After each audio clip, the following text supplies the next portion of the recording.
Pengadilan Tipikor hari ini juga menggelar sidang kasus dugaan korupsi pengadaan laptop Chromebook di Kementerian Pendidikan Kebudayaan, Riset dan Teknologi dengan terdakwa mantan Mendikbudristek Nadiem Makarim.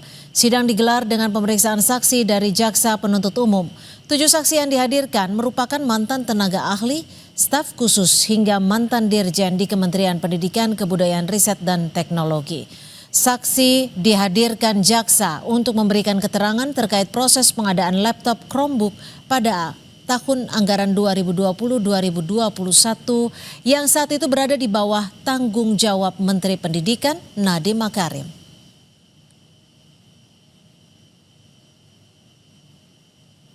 Rekomendasi, dan rekomendasi itu yang saya membilang silahkan laksanakan. Ya. Dalam proses ini tadi ada perkataan mengenai menyuruh membeli laptop atau apa, saya tidak pernah melakukan itu dan tidak pernah melakukan perintah apapun dalam pembelian laptop.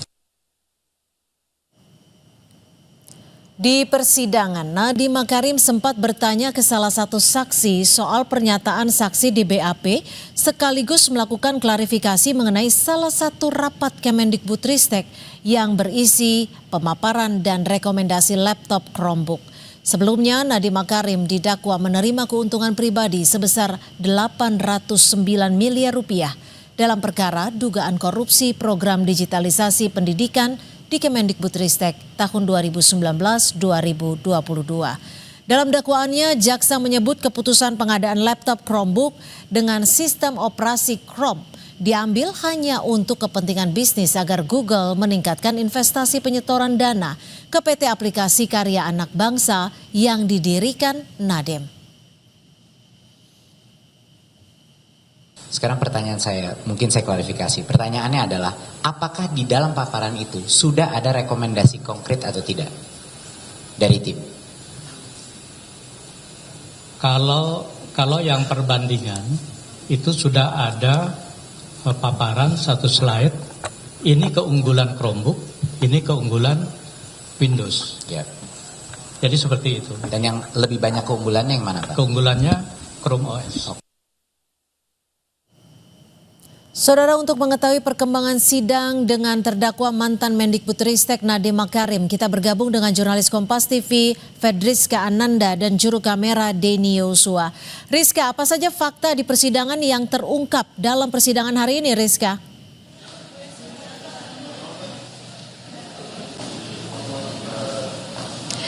Ya, Cynthia, sebetulnya ada beberapa fakta yang menarik yang terungkap tadi dalam persidangan yang dilaksanakan oleh Pengadilan Tindak Pidana Korupsi di Jakarta Pusat, di mana kalau misalkan kami juga bagi dua klaster terkait dengan fakta yang diungkapkan oleh dua orang mantan dirjen PAUD dan juga pendidikan dasar menengah. Ini tadi dikatakan bahwa adalah terkait dengan kewenangan dari Yuristan ataupun staf khusus Nadiem Makarim ini terkait dengan melakukan kemudian mengakselerasikan begitu terkait dengan kebijakan-kebijakan Nadiem terhadap para pejabat-pejabat yang ada di bawah ataupun di Kementerian Pendidikan dan Ristek begitu. Di mana tadi dikatakan bahwa kebijakan Juristan ini cukup luas sehingga memang dianggap bahwa Juristan ini semacam satu kesatuan dengan Nadiem Makarim, sehingga apapun yang dikatakan oleh Juristan ini dianggap merupakan mandat dari Nadiem Makarim. Dan kedua adalah terkait dengan proses arah kajian pembuatan kebijakan Permendikbud tentang Chromebook ini. Bagaimana kemudian peran Juristan ini dalam setiap rapat-rapat yang dilakukan oleh Kementerian Pendidikan Kebudayaan dan Ristek ini untuk kemudian pengadaan digitalisasi pendidikan untuk di beberapa wilayah. Karena memang untuk terkait dengan keterangan yang disampaikan oleh mantan Dirjen PAUD Dasmen Jumeri yang mengatakan bahwa kewenangan luas Juristan ini kemudian mengatakan seluruh kebijakan yang diterbitkan oleh kementerian datang dari Nadiem selaku menteri bersama dengan dua staf khususnya yakni Juristan dan Fiona Handayani serta satu orang konsultan teknologi yakni Ibrahim Arif, sehingga memang untuk pejabat eselon 1 hingga eselon 2 ini tidak terlalu banyak dilibatkan ketika dalam membuat kebijakan terkait dengan pengadaan Chromebook. Ini adalah tadi pernyataan dari mantan Dirjen PAUD Dasmen Jumeri. Nah, kemudian untuk selanjutnya mantan PLT Dirjen PAUD Dikdasmen tahun 2020 Hamid Muhammad mengatakan tentang kebijakan Permendikbud tentang KROM ini tidak sesuai dengan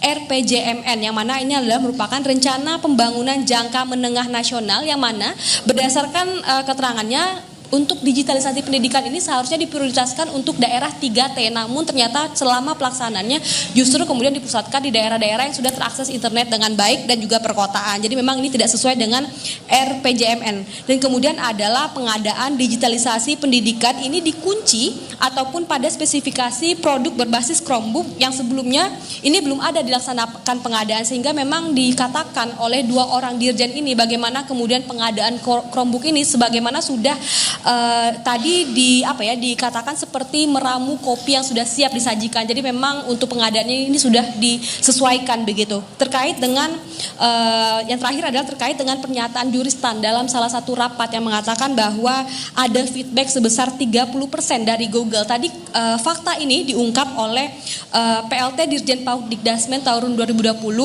Hamid Muhammad. Jadi memang hingga saat ini dari dua dari 7 saksi sudah dilakukan pemeriksaan, sehingga memang masih ada sekitar 5 orang saksi lagi yang akan menjalani pemeriksaan yang masih berlangsung hingga saat ini di Pengadilan Tindak Pidana Korupsi Jakarta Pusat. Cynthia. Baik, terima kasih atas laporan Anda. Fedriska Ananda, jurnalis Kompas TV melaporkan langsung dari Pengadilan Tipikor Jakarta.